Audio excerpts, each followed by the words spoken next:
Engkaulah Allah sumber penghiburan kami. Daripada Yesus kami dapatkan kekuatan. Daripada Yesus kami temukan pengharapan. Daripada Yesus kami lihat jalan keluar. Daripada Yesus kami lihat pembelaan kami yang dahsyat. Pagi hari ini kami mengucap syukur buat setiap anugerah Tuhan, buat setiap kebaikan Tuhan dalam kehidupan kami. Sungguh kami sadar betul, kalau hari ini kami ada sebagaimana kami ada semua karena bukti kasih setia Tuhan. Allah lah yang memampukan kami untuk tetap terus memuji, menyembah-Mu di dalam roh dan kebenaran. Kami bersyukur buat pagi hari ini umat Tuhan. Kami boleh bersatu hati sekalipun kami ada di rumah kami masing-masing. Tapi kami percaya kami menyembah satu Allah yang kami kenal dalam Yesus Kristus, yang bertahta bersemayam di atas puji-pujian umat. Bapa, kami rindu firman-Mu. Roh Kudus, sampaikan sesuatu, singkapkan rahasia kerajaan-Mu atas kami, sehingga dalam kami menjalani hari-hari hidup kami di muka bumi ini, kami tetap kuat sekalipun kami ada di hadapan badai. Kami tetap keluar sebagai orang-orang yang lebih daripada pemenang, karena kami tahu Yesus tidak pernah meninggalkan kami. Terima kasih Bapa yang baik.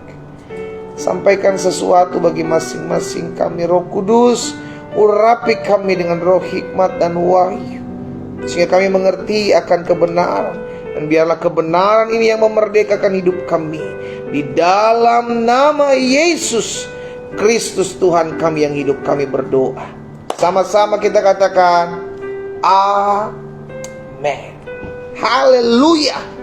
Tuhan Yesus dahsyat. Sama-sama bilang sama saya punya Tuhan yang dahsyat. Amin.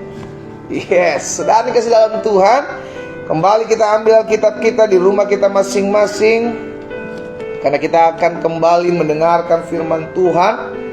Kita akan belajar firman Tuhan yang kita percaya firman itu membersihkan hidup kita. Sama-sama bilang sama saya, firman membersihkan hidup saya. Amin. Dan firman itu memampukan kita untuk tetap terus berjalan dalam terang Tuhan yang ajaib, sehingga kita tidak tinggal dalam kegelapan, tapi tinggal dalam terang Tuhan yang ajaib. Karena firman Tuhan jelas katakan, firman-Mu itu pelita bagi kakiku dan terang bagi jalan-jalanku. Haleluya. Bapak Ibu Saudara dikasih dalam Tuhan, hari ini kita sudah ada dalam Kejadian pasal yang ke-20. Kemarin kita sudah belajar tentang Kejadian pasal yang 19. Dan bagi Bapak Ibu yang ketinggalan setiap pembahasan, renungan yang kita dapati, yang kita pelajari di setiap harinya, Bapak Ibu bisa lihat di akun YouTube channel saya, Glenn Letuheru. Saya sudah bagikan kembali potongan khotbah, jadi tidak termasuk pujian penyembahan, tapi potongan khotbah dimulai dari pertama kali khotbah sampai doa tamat, ya, sehingga setiap kita terus dibekali oleh kebenaran firman Tuhan, dan setiap kita terus bertumbuh dalam pengenalan akan Tuhan. Haleluya. Kejadian pasalnya yang ke-20, ayatnya yang pertama sampai dengan ayatnya yang terakhir, pas ayat 18. Jadi Kejadian 20 ayat pertama sampai dengan terakhir dari ayat pasal 20 ayat 18. Ada satu kesimpulan yang kita akan pelajari di pasal 20 ini. Ya, kita baca dulu. Lalu Abraham berangkat dari situ ke tanah Negeb, dan ia menetap antara Kadesh dan Syur. Ia tinggal di Gerar sebagai orang asing. Oleh karena Abraham telah mengatakan tentang Sarah istrinya, dia saudaraku, maka Abimelek raja Gerar menyuruh mengambil Sarah. Lihat, hal yang sama yang pernah dilakukan oleh Abraham dilakukan kembali oleh Abraham. Untuk apa? Untuk mengatakan bahwa Sarah bukan istrinya, melainkan apa? Saudara. Dia pernah melakukan hal itu. Nah, kita akan belajar lebih lanjut kenapa, apa landasan, apa dasarnya sampai dia melakukan seperti itu lagi. Oleh karena Abraham telah mengatakan tentang Sarah istrinya, dia saudaraku, maka Abimelek raja Gerar menyuruh mengambil Sarah. Ayat 3, tetapi pada waktu malam Allah datang kepada Abimelek dan pada suatu mimpi serta berfirman kepadanya, engkau harus mati. Wah, bayangin saudara, tiba-tiba Tuhan ngomong sama Abimelek, engkau harus mati. Abimelek gak tahu apa-apa. Ya karena ditipu Abraham itulah. Iya kan? Engkau harus mati oleh karena perempuan yang telah kau ambil itu, sebab ia sudah bersuami. Ayat 4. Adapun Abimelek belum menghampiri Sarah, berkatalah ia, Tuhan, apakah engkau membunuh bangsa yang tak bersalah? Bukankah orang itu sendiri, maksudnya Abraham, mengatakan kepadaku, dia saudaraku? Dan perempuan itu sendiri telah mengatakan, iya saudaraku. Jadi hal ini kulakukan dengan hati yang tulus, dengan tangan yang suci. Lalu berfirmanlah Allah kepada dalam mimpi, aku tahu juga, lihat saudara, bahwa engkau telah melakukan hal itu dengan hati yang tulus. Sama-sama bilang sama saya, Tuhan lihat hati. Apapun yang kita buat, Tuhan lihat hati. Motivasi engkau melakukan sesuatu, Tuhan lihat. Manusia melihat dampak dari apa yang kau buat, Allah melihat apa permulaan sesuatu yang kau buat. Ini penting. Sehingga kalau ada orang tolong sesamanya, ada orang tolong keluarganya, apa motivasi? Tuhan lihat ketulusan hati. Itu sebabnya Alkitab katakan apapun juga yang kau perbuat, perbuatlah seperti untuk Tuhan dan bukan untuk sesama. Jadi kalau kita buat sesuatu, kita lakukan sesuatu, either itu dihargai atau tidak dihargai, dianggap atau tidak dianggap, saya mau pastikan Tuhan lihat ketulusan hatimu akan apa yang kau buat. Itu yang Abimelek katakan. Tuhan, aku tulus. Aku gak tahu kalau Sarah udah bersuami. Karena Sarah juga bilang bahwa Abraham adalah suami, Abraham adalah saudara. Lalu Tuhan bilang apa? Aku tahu apa yang menjadi isi hatimu, aku tahu. Aku tahu juga bahwa engkau telah melakukan hal itu dengan hati yang tulus. Maka aku pun telah mencegah engkau untuk berbuat dosa terhadap aku. Sebab itu aku tidak membiarkan engkau menjamah diri. Apapun yang kita buat dalam ketulusan, Tuhan perhitungkan. Sama-sama bilang sama saya harus tulus melakukan apapun juga. Yuk sama-sama taruh tangan kanan kita di dada. Sama-sama bilang sama saya, apapun yang saya buat harus berdasarkan ketulusan. Amin. Tulus. Apapun yang kau buat, engkau tidak punya motivasi yang aneh-aneh. Tulus. Kenapa? Karena Tuhan lihat hati. Gak peduli orang ngomong, oh cari muka, oh penjilat. Gak usah peduli. Tuhan yang menilai hatimu. Selama engkau melakukan sesuatu dengan ketulusan, selama engkau melakukan sesuatu dengan kerelaan, selama engkau melakukan sesuatu untuk pengorbanan, Allah perhitungkan. Itu sebabnya yang perlu kita jaga adalah hati, supaya hati saya jangan melenceng ke kanan dan ke kiri gitu loh. Berjalan aja dalam ketulusan. Ya, karena Allah melihat hati yang tulus dan Tuhan perlakukan itu dengan dahsyat. Ayat 7. Jadi sekarang kembalikanlah istri orang itu, sebab dia seorang nabi. Ia akan berdoa untuk engkau, maka engkau tetap hidup. Tapi jika engkau tidak mengembalikan dia, ketahuilah engkau pasti mati, engkau dan semua orang yang bersama-sama dengan engkau. Abimelek dapat peringatan dari Tuhan. Dan Abimelek melakukan apa yang Tuhan suruh. Karena apa? Karena sikap hatinya. Karena dia adalah seorang yang hatinya tulus. Dia melakukan itu karena tahu Tuhan yang berfirman bagi dia, maka dia harus lakukan apa yang Tuhan mau. Keesokan harinya, pagi-pagi, Abimelek memanggil semua hambanya dan memberitahukan seluruh peristiwa itu kepada mereka. Lalu sangat takut orang-orang itu. Ayat 9. Kemudian Abimelek memanggil Abraham dan berkata kepadanya, perbuatan apa yang kau lakukan ini terhadap kami? Dan kesalahan apa yang kulakukan terhadap engkau sehingga engkau mendatangkan dosa besar atas diriku dan kerajaanku? Engkau telah berbuat hal-hal yang tidak patut bagiku. Lalu ayat 11, Abraham berkata, aku berpikir, aku kira. Abraham mulai berasumsi sebelum Abraham tahu apa yang sebenarnya terjadi. Sebab aku berpikir takut akan Allah tidak ada di tempat ini. Tentulah aku akan dibunuh karena istriku. Hal yang sama Abraham pernah buat pada saat sebelum Abraham ada saat ini. Apa yang dia lakukan? Dia juga berpikir seperti itu. Jangan-jangan nanti mereka akan membunuh saya. Udah, lu ngaku aja Sarah, lu saudara gua. Nah, ini yang saya mau bahas nanti, yakni asumsi. Karena asumsi adalah sumber dari segala kebingungan. Kita mulai berasumsi ini, kita mulai berasumsi itu, kita mulai berpikir ini, kita mulai berpikir itu. Sesuatu yang belum tentu terjadi, sesuatu yang belum tentu kebenarannya. Itu yang Abraham lakukan. Sehingga akhirnya di pasal 20 ini kuncinya di ayat 11 ini, saudara. Sebab aku berpikir, karena Abraham berpikir takut akan Tuhan tidak ada di tempat itu, maka Abraham mulai melakukan hal yang sama seperti yang dulu pernah dia lakukan.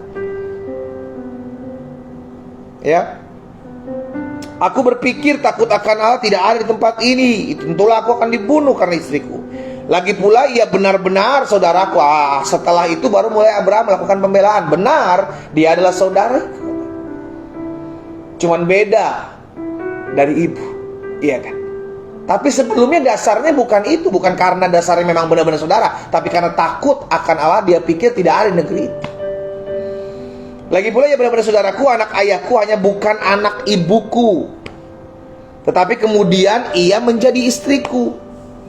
Ketika Allah menyuruh aku mengembara keluar dari rumah ayahku, berkatalah aku kepada istriku, tunjukkanlah kasihmu kepadaku, yakni katakanlah tentang aku di tiap-tiap tempat di mana kita tiba, iya saudaraku. Jadi otaknya nih si Abraham. Sehingga akhirnya Sarah mengikuti apa yang dikatakan oleh Abraham. Suami-suami harus ngajak istrimu, anak-anakmu untuk lakukan apa yang benar. Jangan ngajak nipu berjamaah. Nipu berjamaah, bohong bersama-sama. Kasusnya sama kayak Ananias dan Safira. Bahaya, saudara. Ya, sebagai kepala keluarga saya mengajak setiap suami-suami, ayo arahkan istri-istri kita, anak-anak kita untuk hidup takut akan Tuhan, hidup dan tinggal dalam kebenaran. Ayat 14. Kemudian Abimelek mengambil kambing domba dan lembu sapi, hamba laki-laki dan perempuan, lalu memberikan semuanya itu kepada Abraham. Sarah istri Abraham juga dikembalikan kepadanya. Dan Abimelek berkata, negeriku ini terbuka untuk engkau, menetaplah di mana engkau suka. Lalu katanya kepada Sarah, telah kuberikan kepada saudaramu 1000 sikal perak, itulah bukti kesucianmu bagi semua orang yang bersama-sama dengan engkau. Maka dalam segala hal engkau dibenarkan. Ayat 17. Lalu Abraham berdoa kepada Allah, dan Allah menyembuhkan Abimelek dan istrinya, budak-budak perempuan, sehingga mereka melahirkan anak. Sebab tadinya Tuhan telah menutup kandungan setiap perempuan di istana Abimelek karena Sarah istri Abraham itu. Jadi sekarang dikasih dalam Tuhan, asumsi itu berbahaya. Karena asumsi, maka Abraham suruh si Sarah untuk mengaku kepada setiap tempat yang dia datang. Karena Abraham berasumsi apa? Apa yang asumsi Abraham? Bahwa setiap negeri nanti pasti aku akan dibunuh karena istriku Sarah ini, yang cantik ini. Dia mulai punya pikiran-pikiran negatif sampai akhirnya melakukan hal yang tidak berkenan. Dampaknya buat orang-orang di sekitarnya juga jadi tidak baik. Nah, saudara dikasih dalam Tuhan, apa itu asumsi? Di Kamus Besar Bahasa Indonesia, asumsi dikatakan adalah dugaan yang diterima sebagai dasar atau landasan berpikir karena dianggap benar. Atau bahasa sehari-hari yang gampang dimengerti adalah sesuatu yang belum tentu benar, tapi dianggap benar. Atau sesuatu yang belum tentu terjadi, itu dianggap benar. Sehingga akhirnya kita mulai apa? Berpikir bahwa apa yang ada dalam pikiran kita itu benar-benar terjadi. Itu akan terjadi seperti itu. Dan itu yang seringkali membuat rumah tangga hancur. Kita mulai berasumsi si suami kita selingkuh. Kita mulai berasumsi dengan istri kita selingkuh dengan apa yang pernah kita lihat. Contoh, waduh, suamiku gak pernah mau kasih handphone, ini kenapa ya? Tiba-tiba ada yang chat seperti ini. Aduh, siapa ini ya? Belum tentu kebenarannya seperti apa yang dia terima, tapi dia mulai berpikir seperti itu. Suami-suami mulai berpikir, nih kayaknya istri gue selingkuh nih. Tiap kali dia lihat handphone, dia senyum-senyum, senyum-senyum. Padahal yang dia lihat ya memang lucu. Tapi karena asumsi yang jahat, asumsi yang liar, dia mulai berpikir yang tidak-tidak. Makanya Rasul Paulus katakan, pikirkanlah apa yang baik, apa yang berkenan, apa yang patut dipuji, apa yang memuliakan Tuhan. Pikirkanlah semua itu. Sehingga akhirnya kita mulai berpikir yang sehat, yang wajar, yang normal. Jangan yang negatif terus kita pikirkan. Akhirnya membuat kita apa? Memiliki asumsi yang keliru, memiliki pola pikir yang salah. Itu yang Abraham lakukan. Ada satu peristiwa, ada satu keadaan di mana Saul pernah memiliki asumsi. Saul ini orang sering berasumsi. Makanya hidupnya gak benar. Lihat dalam 1 Samuel 18 ayat yang ke-8. 1 Samuel 18 ayat yang ke-8, firman Tuhan bilang apa? Lalu bangkitlah amarah Saul dengan sangat karena perempuan-perempuan pada saat itu selesai Saul dan Daud berperang bersama dengan orang-orang bangsa Israel pada saat itu berperang dan mereka pulang, maka ada perempuan-perempuan menyanyikan. Kita tahu peristiwa itu, mereka menyanyikan Daud mengalahkan Saul mengalahkan beribu-ribu, Daud mengalahkan berlaksa-laksa. Karena pujian-pujian itu, maka ayat 8 dari 1 Samuel 18 bilang begini. Lalu bangkitlah amarah Saul dengan sangat, sebab perkataan itu menyebalkan hatinya. Sebab pikirnya, lihat, ini yang Saul mulai entertain. Ini yang Saul mulai pikirkan dalam pikirannya. Apa yang Saul pikirkan? Saul berpikir begini, kepada Daud diperhitungkan berlaksa-laksa, tetapi kepadaku diperhitungkan beribu-ribu. Akhir-akhirnya jabatan raja itu pun nanti jatuh kepadanya. Pikiran Saul jauh sampai ke sana. Padahal Daud tidak pernah punya pikiran, tidak pernah punya hasrat, tidak pernah punya keinginan untuk merebut tahta kerajaan Saul.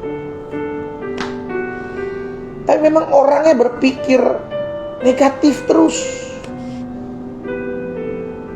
Ada banyak dari anak-anak Tuhan jatuh karena apa? Karena mulai berpikir negatif tentang sesamanya.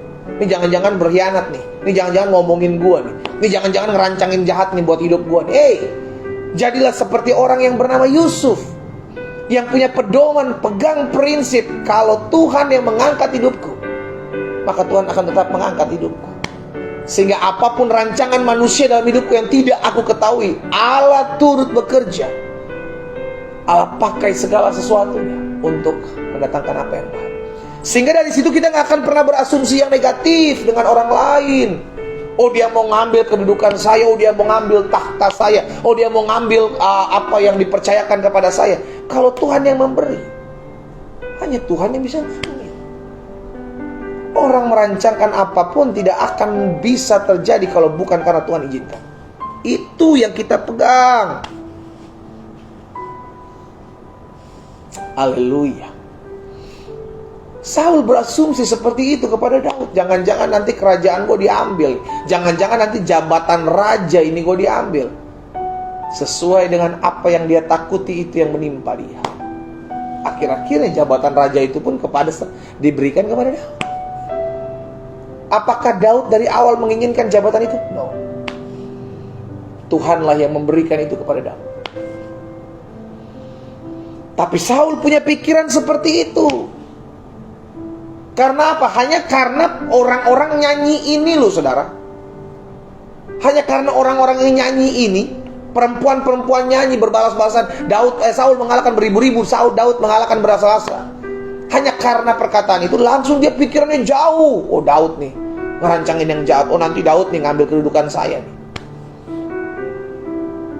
Saul suka berpikir negatif. Bukan cuma sekali itu. Bahkan ada lagi dikatakan dalam 1 Samuel 13. 1 Samuel 13 ayat 11 dan 12. Suatu kali ketika Saul akan berperang dengan orang-orang Filistin, maka Samuel memberikan perintah sebelumnya, tunggu saya di sana. Setelah saya datang, saya berikan korban kepada Tuhan, baru kamu boleh berperang. Karena Saul sebagai seorang raja tidak bisa dan tidak punya hak untuk memberikan korban, persembahan kepada Tuhan. Tunggu Samuel datang. Tapi akhirnya Saul memberikan korban persembahan. Berdasarkan apa? Lagi-lagi yang Saul buat karena asumsi. Dalam 1 Samuel 13 ayat 11 dan 12. Tetapi kata Samuel, apa yang telah kau perbuat, Saul? Jawab Saul, karena aku melihat rakyat itu berserak-serak. Betul, sampai situ betul. Yang Saul lihat rakyat itu berserak-serak, meninggalkan aku, dan engkau tidak datang pada waktu yang telah ditentukan. Sampai di situ betul. Itu kenyataan yang dia lihat. Padahal orang Filistin telah berkumpul di Mikmas. Betul. Tapi di ayat 12 dia mulai berasumsi. Dasar asumsi apa? Apa yang dia lihat. Makanya 12 Saul bilang begini, maka aku berpikir sebentar lagi orang Filistin akan menyerang aku di Gilgal. Nah, ini belum. Maka pikirku sebentar lagi orang Filistin akan menyerang aku di Gilgal. Padahal aku belum memohon belas kasihan Tuhan. Sebab itu aku memberanikan diri, lalu mempersembahkan korban bakaran. Dari apa yang dia pikirkan. Dia mulai berasumsi, wah selesai nih, Samuel gak datang, orang Filistin menyerang aku, selesai gue berantakan hidup. Udah mati gue nih. Dasarnya karena apa? Asumsi.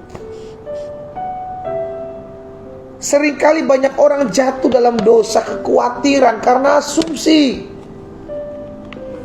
Seringkali orang jatuh dalam dosa kekhawatiran karena apa? Asumsi.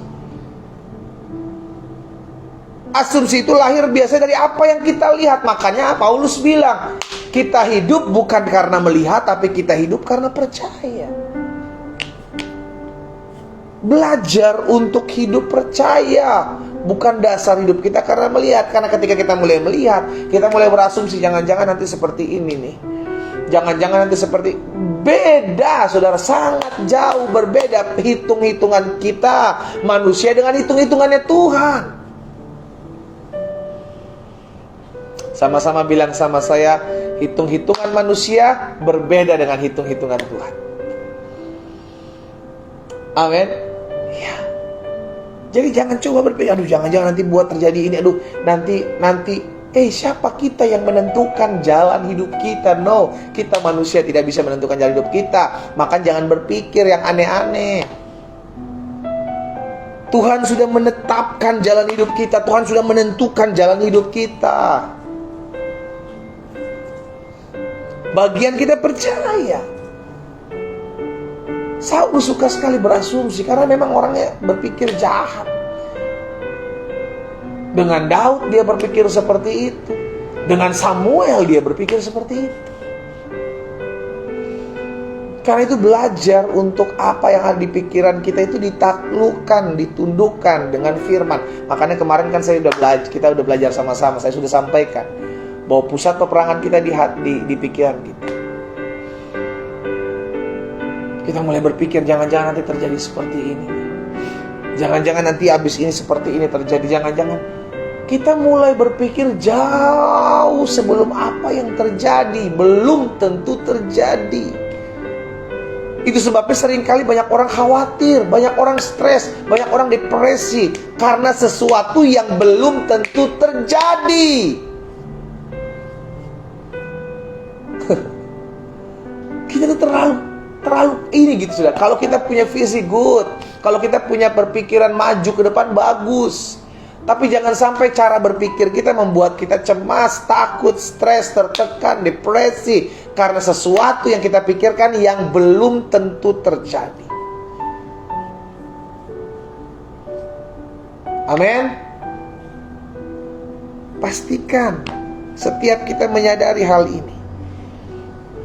Bukan cuma Saul, bahkan Marta pun pernah berasumsi. Marta, saudara. Lukas 10 ayat 40. Saya mau setiap kita mengerti dulu akan hal ini, sehingga akhirnya kita mulai melatih diri kita untuk mengontrol pikiran kita dan menaklukkan pikiran kita di bawah firman. Sama-sama ketik di kolom komentar, saya harus taklukkan pikiran saya di bawah firman Tuhan. Ayo sama-sama ketik di kolom komentar, saya harus menaklukkan pikiran saya di bawah firman Tuhan. Jangan, sehingga akhirnya kita gak berpikir yang aneh-aneh, karena kita tahu landasan hidup kita firman kok. Ya, Lukas 10 ayat 40. Lukas pasal 10 ayat 40. Sedang Marta sibuk sekali melayani. Ia mendekati Yesus dan berkata, "Tuhan, tidakkah engkau peduli bahwa saudaraku membiarkan aku melayani seorang diri? Suruhlah dia membantu aku." Lihat asumsinya Marta. Marta memiliki asumsi begini, Yesus mau dilayani sedemikian rupa. Itu asumsinya Marta. Itu bukan kehendak Yesus. Kehendak Yesus adalah duduk diam di sini kayak Maria. Tapi Marta berasumsi bahwa Yesus minta dilayani sebegitu rupa, maka dia sibuk, ini sibuk, buat ini sibuk. Sehingga akhirnya ketika dia melihat saudarinya Maria duduk manis, dia mulai berpikir, Tuhan, kau tidak peduli ya? Aku kerja ini sendiri, aku berupaya sendiri. Karena apa yang ada di dalam pikiran Marta, bahwa Yesus minta dilayani. Padahal gak seperti itu.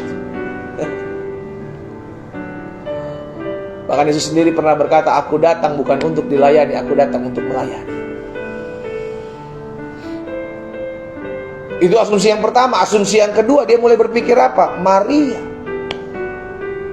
wah, saudari gua nih membiarkan gua seorang diri. Makanya perkataannya kan jelas kepada Tuhan Yesus, Tuhan, tidakkah engkau peduli bahwa saudariku membiarkan aku melayani seorang diri? Marta berasumsi Maria membiarkan dia melayani seorang diri. Padahal Maria tahu apa yang sebenarnya harus dia lakukan. Lihat, seringkali perpecahan terjadi karena asumsi-asumsi begini. Dalam pelayanan, dalam keluarga, dalam hubungan saudara, famili. Apa yang teman kita, keluarga, saudara kita lakukan, kita mulai berpikir yang aneh. Berpikir yang belum tentu benar. Sama seperti Marta. Marta duduk diam di kaki Yesus. Maria duduk diam di kaki Yesus karena memang Maria tahu apa yang harus dia lakukan. Tapi Marta mulai berasumsi lain. Marta berpikir, oh Maria, lu gak bantuin gue nih? Oh lu cari muka ya sama Yesus ya? Ya. Oh lu penjilat ya? Karena berpikir Yesus mau dilayani, berpikir Yesus mesti dilayani. Seperti itu. Belajar untuk berpikir apa yang sehat gitu loh saudara. Belajar untuk berpikir positif, belajar untuk berpikir maju jauh ke depan, tapi hal-hal yang membangun. Marta pernah berasumsi seperti itu. Lihat ya, Saul, Marta, dan terakhir murid-murid Yesus juga pernah punya berasumsi yang salah. Matius 16 ayat 5 sampai dengan ayat 7. Matius pasal yang ke-16 ayat 5 sampai dengan ayat yang ke-7. Pada waktu murid-murid Yesus menyeberang danau, mereka lupa membawa roti. Tiba-tiba ayat 6 Yesus berkata kepada mereka, "Berjaga-jagalah dan waspadalah terhadap ragi orang Farisi dan Saduki." Disitulah murid-murid mulai asumsi apa yang menjadi perkataan Yesus. Oh, Yesus bicara tentang ragi karena kita gak bawa roti. Maka mereka berpikir dan seorang berkata kepada yang lain, "Itu dikatakan karena kita tidak membawa roti." Padahal bukan itu maksudnya. Saudara dikasih dalam Tuhan, terkadang perkataan orang, sikap orang yang kita dengar, yang kita lihat, seringkali membawa pikiran kita berasumsi yang negatif. Itu keputusan kita. Kita mau asumsikan seperti ke arah negatif, atau kita mau asumsikan ke arah positif. Itu keputusan kita. Itu sebabnya bukan keadaannya, bukan perkataannya yang salah. Bukan Abimelek yang salah, tapi karena pikirannya Abraham. Kan Abraham gak tahu kalau Abimelek juga hidup takut akan Tuhan. Pada saat itu Tuhan ingatkan dia sehingga dia bertobat. Tapi yang di pikiran Abraham, negerinya tidak takut akan Tuhan. Setiap hal yang kita lihat, setiap hal yang kita dengar, kita mesti hati-hati dalam mengasumsikan segala sesuatu, dalam berpikir akan segala sesuatu. Karena iblis jahat, iblis licik. Kemarin saya sudah sampaikan bahwa dia menipu kita, yang akhirnya membuat kita jatuh. Bukan karena apa yang mereka iblis buat, tapi karena apa yang kita buat. Berdasarkan pikiran kita, berdasarkan cara berpikir kita, berdasarkan apa yang kita lihat, apa yang depan kita. Jadi asumsi itu sangat berbahaya. Kalaupun kau mau berpikir atau berasumsi yang baik aja. Karena seringkali apa yang kita pikirkan, apa yang kita asumsikan itu belum tentu terjadi. Ada orang gak bisa tidur, ada orang stres buat sesuatu yang belum tentu terjadi gitu. Itu berbahaya. Kenapa? Karena dampaknya itu buat kita. Kita mulai jadi jaga jarak dengan orang yang kita asumsikan mungkin jahat kepada kita. Akhirnya kita mulai bermusuhan dengan orang yang kita asumsikan bahwa dia jahat kepada kita. Padahal kenyataannya belum tentu seperti itu. Lihat Marta dan Maria tadi. Marta berpikir bahwa Maria enak banget santai-santai, ini penjilat nih, duduk diam aja nih. Tapi kalau Maria bisa berasumsi, maka Maria juga akan asumsi, oh Marta cari muka, oh Marta cari muka.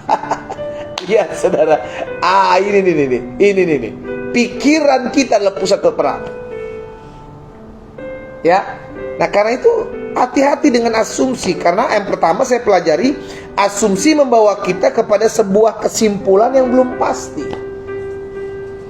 Asumsi membawa kita kepada sebuah kesimpulan yang belum tentu atau belum pasti.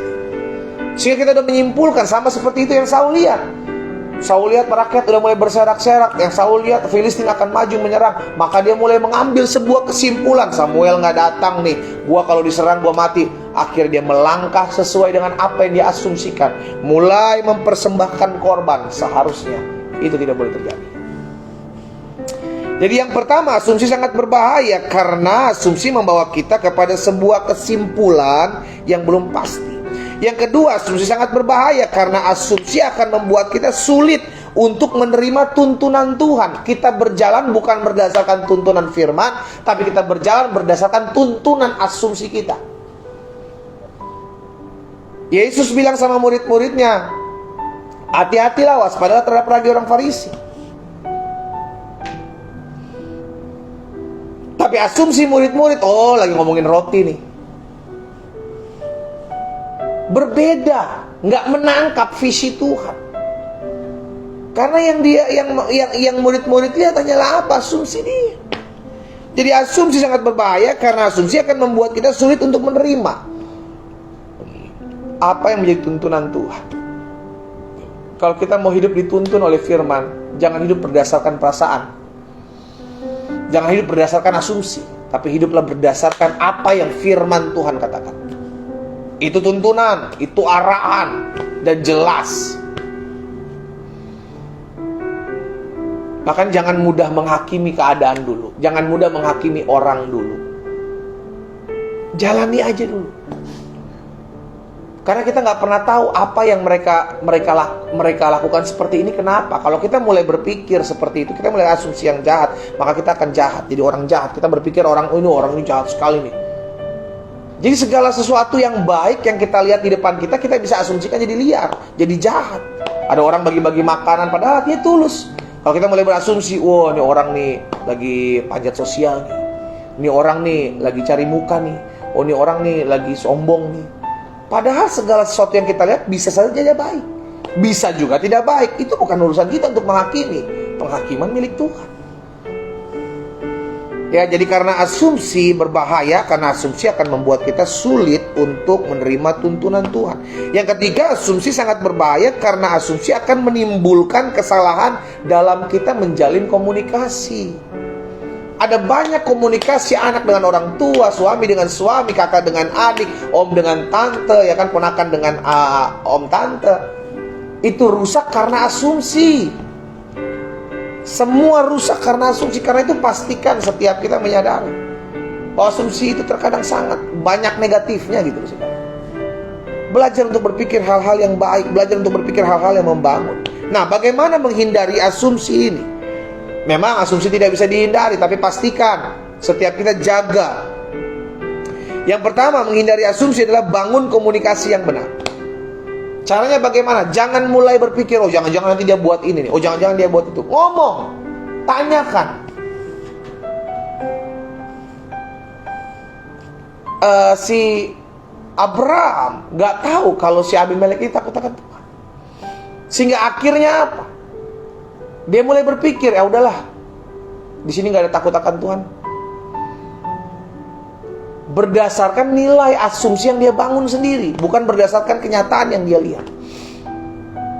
Karena itu komunikasikan. Apapun juga sama dalam rumah tangga pun begitu. Jangan berasumsi, oh jangan-jangan lu pulang malam nih ada selingkuhan yang di luar. Oh jangan-jangan lu buat ini karena ada begini ada. Kita mulai berpikiran buruk. Tanya aja, ngomong. Karena kita nggak maha tahu. Kita tanya, komunikasi sangat penting. Ya, jadi yang pertama komunikasi. Bangun komunikasi yang benar. Ini untuk menghindari. Memang asumsi tidak bisa dihindari. Minimal kita meminimalisasi asumsi-asumsi liar kita. Jadi yang pertama, bangun komunikasi dengan benar, bangun komunikasi dengan baik. Yang kedua untuk menghindari asumsi adalah jangan menilai segala sesuatu dari hanya sudut pandang kita saja. Itu yang Marta lakukan. Dari sudut pandang Marta, Maria ini cuma duduk manis. Maria ini jahat, dia gak tolong saya. Maria ini cari muka, diam aja di kaki Yesus. Itu sudut pandang Marta. Nah, menghindari asumsi adalah jangan menilai segala sesuatu dari sudut pandang kita saja. Belajar untuk gini loh, belajar untuk memposisikan diri. Coba bagaimana kalau saya memposisikan diri dari orang lain? Bagaimana jika itu adalah saya? Harusnya Marta berpikir, bagaimana jika Maria itu adalah saya? Apakah kira-kira itu yang saya buat karena saya pengen menjilat? No. Jadi jangan hanya dilihat dari sudut pandang kita saja, tapi belajar untuk melihat dari sudut pandang lain, orang lain juga. Berpikir seperti itu untuk menghindari atau meminimalisasi apa yang menjadi asumsi-asumsi kita. Dan yang ketiga, yang terakhir untuk menghindari asumsi adalah penuhi pikiran-pikiran kita dengan firman Tuhan. Itu mutlak. Masukkan terus firman Tuhan. Dan kunci untuk engkau menghilangkan asumsimu yang negatif cuma satu. Mengucap syukurlah dalam segala hal, karena itu yang dikehendaki Tuhan. Kenapa mengucap syukur menghilangkan asumsi? Karena apapun yang terjadi, saya percaya saya punya Tuhan yang mampu menyingkapkan apa yang belum saya tahu. Saya punya Tuhan yang mampu mereka-rekakan segala yang tidak baik untuk mendatangkan kebaikan dalam hidup saya. Akhirnya lahir rasa penuh dengan ucapan syukur. Itu yang membuat orang akhirnya tidak memiliki asumsi yang negatif kepada sesama maupun keadaan yang terjadi. Hari ini kita belajar tentang asumsi. Apa yang dibuat oleh Abraham, apa yang dibuat oleh Saul, apa yang dibuat oleh Marta, apa yang dibuat oleh murid-murid terhadap perkataan Yesus. Karena kuncinya satu, pikiran. Jaga pikiran kita dengan baik, penuhi pikiran kita dengan firman Tuhan. Karena peperangan kita dimulai dari pikiran. Jangan berpikir hal-hal negatif. Jangan berpikir hal-hal yang buruk tentang orang lain. Belajar untuk berpikir apa yang baik, apa yang manis, apa yang sedap didengar, apa yang patut dipuji. Pikirkanlah semuanya itu.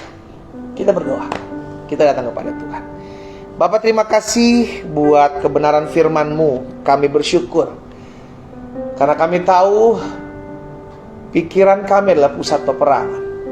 Dan hari ini kami diingatkan firman Tuhan untuk selalu menjaga pikiran kami, memenuhi pikiran kami dengan firman Tuhan, sehingga dasar hidup kami bukan berdasarkan asumsi-asumsi dari apa yang kami lihat dan kami dengar, tapi dasar hidup kami berdasarkan dari firman Tuhan. Karena iman timbul dari pendengaran akan firman Kristus. Bapa, hamba berdoa menyerahkan umat Tuhan, secara khusus mereka yang seringkali berasumsi, seringkali berpikiran jahat terhadap sesamanya, terhadap lingkungan, terhadap keadaan. Jika itu adalah doamu, taruh tangan kananmu di dada. Hamba berdoa khusus buat setiap anak-anak Tuhan. Pagi hari ini mereka menaruh tangan kanan mereka di dada, karena mereka rindu dipulihkan dari hati, dari pikiran yang seringkali berasumsi negatif. Tuhan, kami tidak mau membiarkan iblis ambil bagian dalam pikiran kami. Kami tidak mau membiarkan iblis mengambil bagian dalam kehidupan kami, yang akhirnya kami menyikapi segala persoalan, sesuatu yang terjadi dengan pikiran-pikiran negatif. Hamba berdoa, hamba ucapkan berkat dalam nama Yesus. Tuhan jamah setiap hati, sehingga pada akhirnya kami memiliki hati dan pikiran yang ditundukkan dan ditaklukkan oleh kebenaran firman-Mu. Dalam nama Yesus. Hamba juga berdoa pagi hari ini menyerahkan setiap firman yang sudah kami dengar. Biarlah ini menjadi rema dalam hati dan hidup kami. Secara khusus dalam kami belajar firman Tuhan setiap hari. Biar Tuhan tolong mampukan kami untuk kami mengerti akan kebenaran. Dan kebenaran itulah yang memerdekakan hidup kami. Bapa, hamba berdoa juga buat yang sakit. Karena hamba percaya firman-Mu tergenapi dan pasti terjadi atas hidup kami. Bahwa tanda-tanda ini menyertai orang percaya. Dia akan tumpangkan tangan seorang sakit dan orang sakit menjadi sembuh. Bahkan firman-Mu katakan, disampaikan firman, disembuhkan mereka, terjadi di dalam nama Yesus. Itu sebabnya hamba berdoa, segala kelemahan tubuh, segala sakit penyakit yang diderita oleh umat Tuhan, mereka yang pagi hari ini bergabung dalam ibadah doa pagi, aku menghardiknya dalam nama Yesus. Dalam nama Yesus, Engkau yang menyembuhkan setiap kami yang sakit. Hari ini kami terima kuasa, hari ini kami terima mujizat, hari ini kami terima kesembuhan dalam nama Yesus. Terima kasih Bapa yang baik. Hamba berdoa juga buat setiap mereka yang bergumul, dan berdoa buat rumah tangga mereka. Tuhan Yesus pulihkan suami-suami yang telah terhilang, istri-istri yang telah terhilang. Kami terus ucapkan berkat dalam nama Yesus. Setiap hari kami perkatakan rumah tangga kami pulih. Apa yang diberkati oleh Tuhan tetap diberkati untuk selama-lamanya. Itu sebabnya kami percaya Tuhan sendiri dengan karya Roh Kudus-Mu, dengan mujizat-Mu, membawa suami istri yang sah di hadapan Tuhan ini kembali datang kepada pasangan mereka yang sah. Di dalam nama Yesus. Terima kasih Bapak yang baik. Dan akhirnya hamba menyerahkan setiap rumah tangga dari anak-anak Tuhan ini ke dalam tangan Tuhan yang kuat. Tuhan tolong, Tuhan topang, Tuhan sertai. Di dalam nama Yesus. Hamba juga berdoa menyerahkan setiap rumah tangga dari anak-anak Tuhan yang memiliki kerinduan untuk mendapatkan keturunan. Ada dari mereka yang sudah Tuhan percayakan melihat kuasa doa dinyatakan, sehingga mereka boleh mengalami kehamilan. Tuhan, hamba berdoa dalam nama Yesus, Tuhan memberkati janin yang ada, Tuhan memberkati buah kandungan yang ada. Kalaupun yang ada Tuhan belum percayakan, hamba berdoa biar belas kasihan-Mu Tuhan turun atas mereka dalam nama Yesus, sehingga setiap mereka mengalami anugerah Tuhan. Hamba juga berdoa buat setiap umat Tuhan yang hari-hari ini memiliki kerinduan untuk keuangan, perekonomian mereka dipulihkan oleh Tuhan. Sampai hari ini kami percaya, mujizat masih terjadi. Kami percaya apa yang tidak pernah kami pikirkan, tidak pernah timbul dalam hati dan pikiran kami, itu yang Tuhan sediakan bagi orang-orang yang mengasihi. Bapak, kami berdoa di dalam nama Yesus, biar Tuhan yang buka jalan buat setiap anak-anak Tuhan dalam mereka melihat pemulihan ekonomi mereka terjadi. Usaha pekerjaan mereka diberkati Tuhan. Apa yang mereka rintis, apa yang mereka bangun, Tuhan support, Tuhan tolong dalam nama Yesus.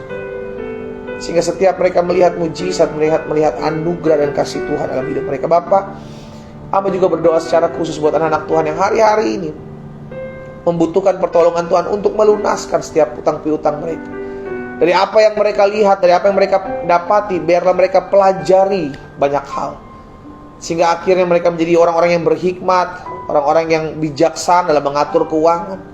Dan hamba berdoa dalam nama Yesus, Tuhan tolong agar mereka dapat diberikan kesempatan untuk melihat pembelaan Tuhan, pertolongan Tuhan, dalam mereka melihat utang-utang mereka diselesaikan. Di dalam nama Yesus, Tuhan buka jalan buat setiap jalan-jalan yang tertutup. Di dalam nama Yesus terbuka oleh anugerah Tuhan. Terima kasih Bapa. Pada akhirnya pagi hari ini hamba juga berdoa, hamba ucapkan berkat buat setiap orang-orang muda yang terus mengikuti ibadah doa pagi. Tuhan tambahkan kesetiaan bagi mereka, untuk mereka tetap terus setia mengiring Tuhan, untuk mereka tetap terus setia mengikut Tuhan. Tuhan buka jalan bagi mereka. Hamba juga berdoa masa depan mereka berhasil, masa depan mereka beruntung, masa depan mereka diberkati Tuhan. Ada pemeliharaan Tuhan, ada berkat-berkat Tuhan dalam mereka mencari Tuhan. Bahkan hamba berdoa juga menyerahkan ke dalam tangan Tuhan kalau ada kerinduan dari mereka untuk mendapatkan pasangan hidup dalam nama Yesus.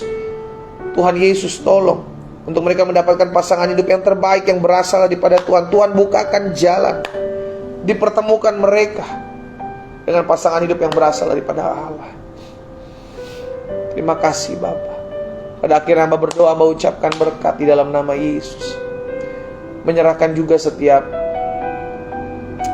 umat Tuhan yang hari-hari ini berdoa untuk mendapatkan pekerjaan. Tuhan tolong, Tuhan buka jalan sehingga setiap mereka boleh melihat pembelaan Tuhan. Setiap mereka boleh melihat jalan Tuhan dibukakan. Setiap mereka boleh melihat pintu-pintu yang tertutup dibukakan di dalam nama Yesus. Mereka mendapatkan pekerjaan yang baik, pekerjaan yang layak, di tempat yang baik, dengan penghasilan yang baik, di dalam nama Yesus. Bapak, terima kasih. Pada akhirnya kami juga teringat akan kota di mana kami tinggal. Itu sebabnya kami mau terus berdoa buat kota kami. Kami angkat tangan kami. Mari saudara dikasih dalam Tuhan, angkat tanganmu dan ucapkan berkat buat kotamu. Karena kesejahteraan kotamu adalah kesejahteraanmu. Demikian firman Tuhan. Di dalam nama Yesus kami ucapkan berkat. Kota kami diberkati Tuhan.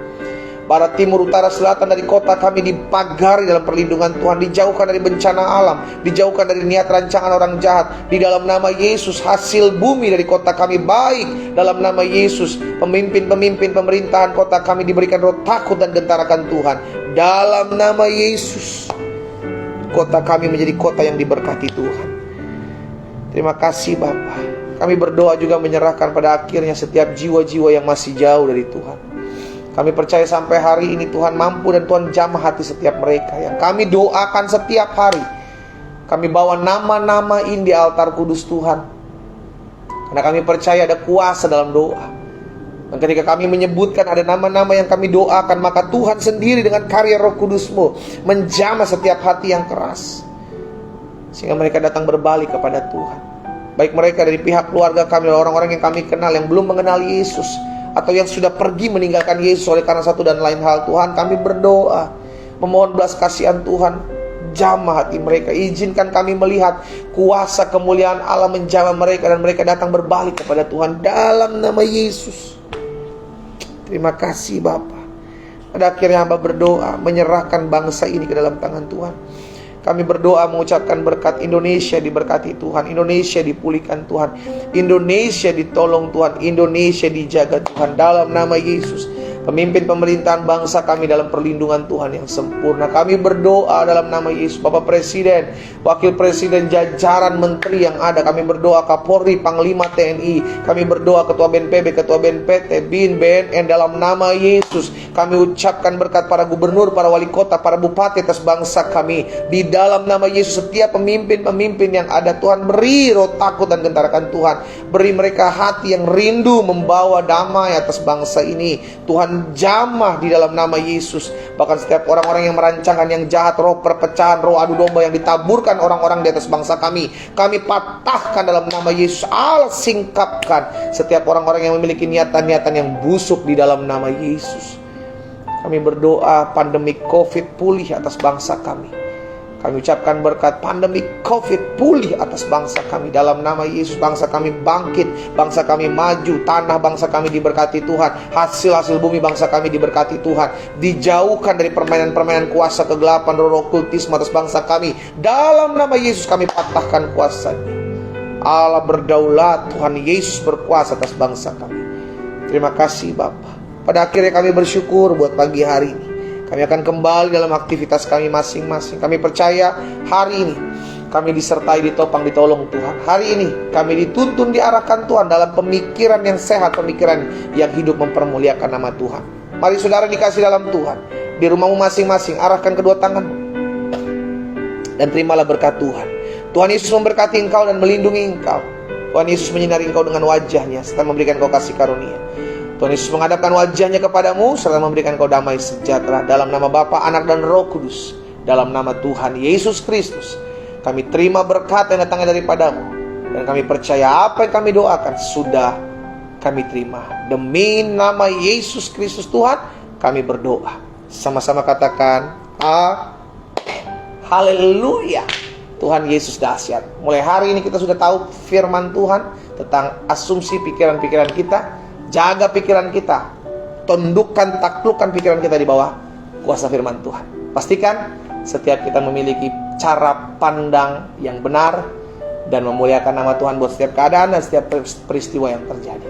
Kita kembali ketemu besok, dan jangan lupa besok hari Jumat komunitas doa pagi punya kebiasaan yang baik setiap hari Jumat mengambil waktu untuk merendahkan diri, berpuasa dan berdoa bersama-sama. Karena itu pastikan besok pagi mulai jam 12 teng pergantian hari. Di situ kita mulai tidak lagi makan, tidak lagi minum bagi Bapak Ibu yang terbiasa puasa. Dan saya ajak setiap kita untuk terus doakan apa yang jadi pergumulan-pergumulan kita sampai Tuhan menjawab doa kita. Haleluya. Doa saya menyertai saudara. Selamat pagi, selamat beraktivitas. Tuhan Yesus memberkati. Shalom.